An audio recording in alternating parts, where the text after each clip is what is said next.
Hey, I'm not here to productivity shame you. We all have lots to do right now. But maybe you, like me, are also looking for some positive distractions from worry. In that case, I have a few suggestions for thinking about and improving your mid-century home. Hey there. Welcome back to Mid Mod Remodel. This is the show about updating mid-century homes, helping you match a mid-century home to your modern life. I'm your host, Della Hansman, architect and mid-century ranch enthusiast. You're listening to Season 3, Episode 1. So I've been away from the podcast for a month. First, I was devoting my energy to walking my first cohort of homeowner students through the Ready to Remodel course, which ran during March. Of course, they and I were all a little distracted by the craziness, but we made some good inroads into planning great remodels together. Then, I admit, I was increasingly feeling swamped with dealing with news of a global pandemic, as we all have been. And I wondered if this was the right time to be talking about design and home improvement while the world seemed so scary and dangerous. But as time went on, I realized that I was taking a lot of comfort from improving my own home as I stay put in it, and I thought you might feel the same way. So, I've been thinking about what I can offer you, my listeners, who may be sheltering in place, safer at home, or staying at home, depending on your state's safety guidelines, and starting to feel more than a little stir-crazy. This season of Mid Mod Remodel podcast is going to be all about things you can consider or do from the socially distanced safety of your own home. We have all been getting to know the confines of our own homes a little better recently, and it may have occurred to you that there are many areas which could be improved. After all, it's easier to ignore or put off your home's necessary changes when you're focused outward. If you don't love your kitchen, eat out. If you wish you had a more welcoming living room, hang at your friend's place. But now that we're staying put, we may see our own dwellings more clearly. Today I'll give you some overview ideas and point you in the direction of handy links to seek out more inspiration. As always, you'll find the show notes with those links and a summary of everything I'm about to say on my website at midmod-midwest.com/301. To a certain extent, everything I do with Mid Mod Remodel is and always has been about reflecting on and improving the mid-century homes we already live in. But I'm aiming this season at some new ideas we might fix on as we become more home-centered. Frankly, whether the most optimistic estimates of opening the country back up in a few months prevail or not, we are all going to be more home-centered for quite a while. So now is a good time to start thinking about how we can move our dwelling units in the direction of meeting all our needs. This season, I'll be talking about how now is a great time to reflect on how your home suits you and plan longer-term changes you might want to make, and to take on some smaller-scale tune-ups which can give you something positive to focus on and offer a sense of incremental improvement. Before I go any further, though, I want to address a few things. There are several scenarios that Americans and people around the world over are living through right now. Many are sick or caring for sick loved ones. Still others are working on the front lines to keep us as healthy and secure as possible. Doctors and nurses are the obvious heroes, but we also depend on the essential work of janitors, city engineers, grocery store clerks, and delivery personnel who are putting themselves out into the world to make it possible for people like me to stay home. The rest of us are, I sincerely hope, doing our best to make life easier on those first two groups by staying home and cutting off all the virus transferring connections we can manage. In some ways, that's an easy ask, but in others, it still feels scary and challenging. So I want to make this clear. I am not trying to productivity shame you right now. We all have enough to do on any given day, and being caught in the middle of a global pandemic has not made our lives more straightforward or streamlined. In fact, many of us now have more to do, not less, even if we're sheltering in place. More childcare, more chores, more coordination and work communication, more checking in with distant family and friends, and more obsessive reading of all of the news. Or maybe that's just me. So I'm not here to give you a to-do list, but I know that I've been looking for ways to keep my mind and hands occupied when I spiral into worry. My semi-recreational distraction activities have included knitting a very small-gauge cable knit sweater for my mom till my wrists are sore, progressing a furniture-making project meant for my little sister's apartment whenever I can get back over there, lots of cleaning and organizing, and actual yard work. Normally, I despise working in my yard, but I've been aggressively raking dead leaves and mulching in beds for spring like a person who loves to landscape. There's no reason why these bursts of distraction energy can't be put to good and focused use for me and you. So if you find thinking about your home or making improvements to it with your bare hands to be a soothing and distracting exercise, I offer this season as a series of prompts to help you shift your focus to another track. To that end, there are several directions we can go, sometimes simultaneously, to apply design to our lives right now. One of those is to sit back and make bigger plans for the future. If you're sheltering in place, you might be spending more time in your house than you're accustomed to, and using your home for more parts of your day and your life than you typically do. In the other direction, we might just be looking for something to keep our hands busy with a series of smaller DIY projects aimed at making little spaces in and around the house a little better. Here's how I see those two avenues. For the first, thinking about your home, this might come completely naturally to you right now. Our homes are always a vital centering point for our lives. This intense homebound time might give you an opportunity more than usual to think deeply about your house, how you derive comfort and security from it, how it helps you stay safe. Now granted, some of those thoughts might come out in a negative way. You might feel like there are things you can't stand about your house right now, and that's pretty natural given the givens, but I encourage you to turn that kind of thinking on its head. While we're all voluntarily homebound, is a good time to ponder your long-range plans. You can gain fresh insight from your enforced focus on your interior life. So pay attention to what's working and what's not. Where do you prefer to spend most of your day? Where do you drink your morning coffee or evening nightcap? Do you have places to relax and places to focus? Are those the same areas or different? You may even find yourself workshopping your new daily routine in the process. By simply paying careful heed to the way you spend the day in your house, you might realize that you have a patio you never use, but you could go out there and greet the day each morning. Or if you rearrange a little furniture, you could make a sunny afternoon reading spot in one corner of the living room, then invite a family member to join you there for a recentering tea break daily. On the other hand, you might start to see big structural changes to the way you want to live in your house. As you consciously notice the way your house aligns with your daily routine, or doesn't, you may realize that you want to plan a new arrangement of interior spaces, or even take on a small addition. The fact that right now isn't the best time to take on a major remodel is actually just fine.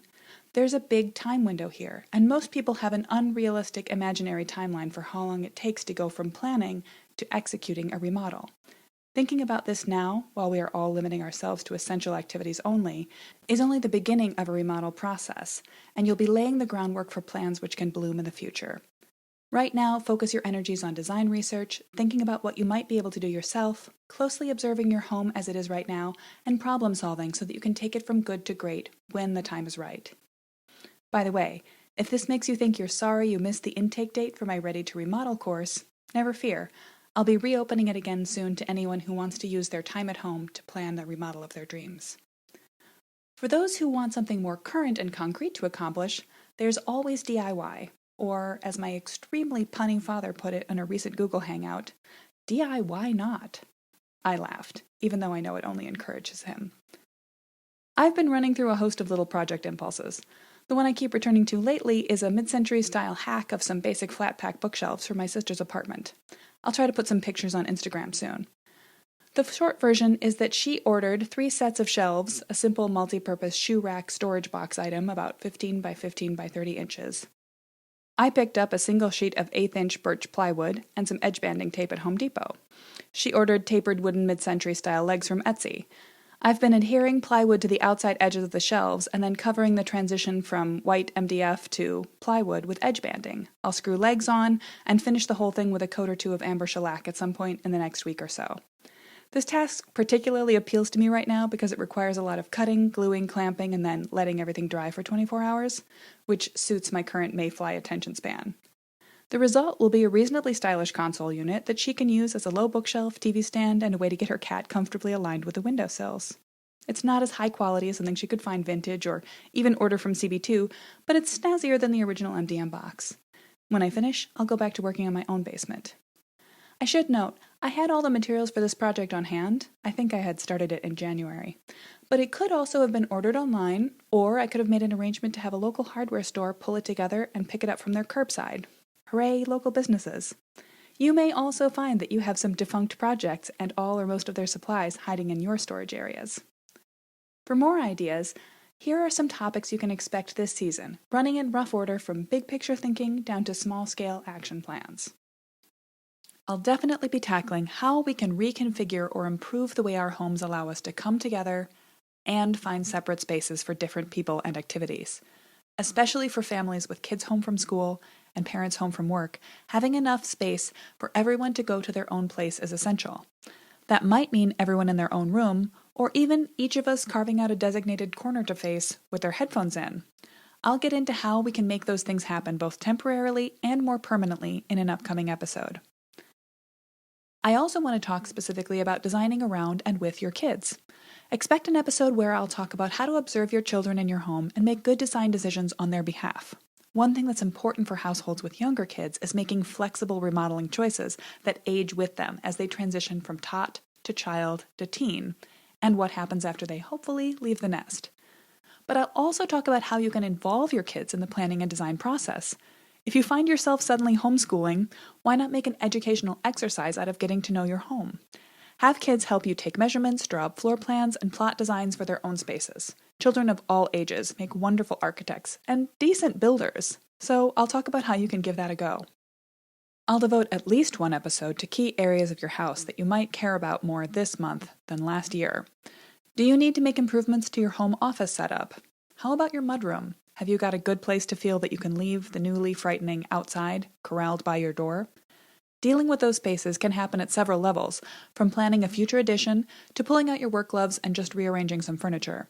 So we cross over from the territory of big thinking projects to small things you can tackle at home. I'll come back to the idea of 3 levels of home improvement. You might remember I talked about this in Season 1, Episode 6. Now is a perfect time to take on the Level 1 projects, which involve simple DIY tasks. At the same time, you can be laying the groundwork and making plans for the future for more intense Level 2 or 3 projects to come. And then that brings us down to the level of deciding on and tackling your next DIY project. Again, this isn't to add to your to-do list. I'm just offering ideas you might enjoy to take your mind off other worries. If you're not sure where to start, try out my 3-step room recipe.